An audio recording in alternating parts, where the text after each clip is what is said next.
One of the earliest headgears that we can get for our horse free of charge, which also happens to look really nice, is something called Chanfron and Criniere. The only problem is, it can be found within a nest situated at the ledge of a steep cliff.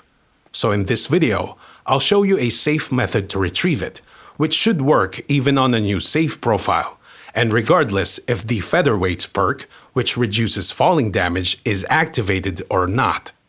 To start things off, we'll visit this area northeast of Ledechko, and to make things a lot easier for us, the idea is to follow the cliff eastwards from above.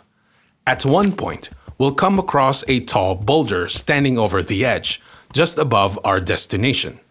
From here, follow the cliff on the right side of this landmark until we come across a tree that has a brown trunk and also looks very different from the surrounding ones. Now, if we continue on our current path, we'll find another of a similar species, and upon walking past it from the left and heading towards the edge, we'll see a portion of its rocky formation that has a tall shrub sprouting from within, as well as a dark indentation which points where we need to go.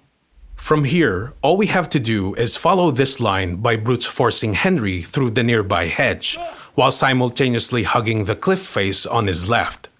If done correctly, Henry should latch onto the walkable parts, and we can carefully head for the nest.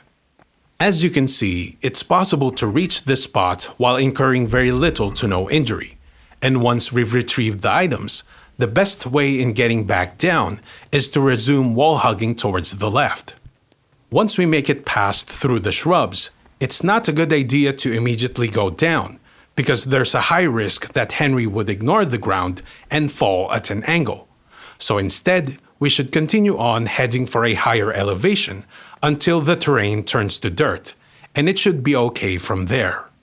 Chanfron and Criniere serves to protect our horse's head from all damage types, and because the stash also included 60 groschen, we'll only have to add a little bit more for a decent comparison and complete its armor set.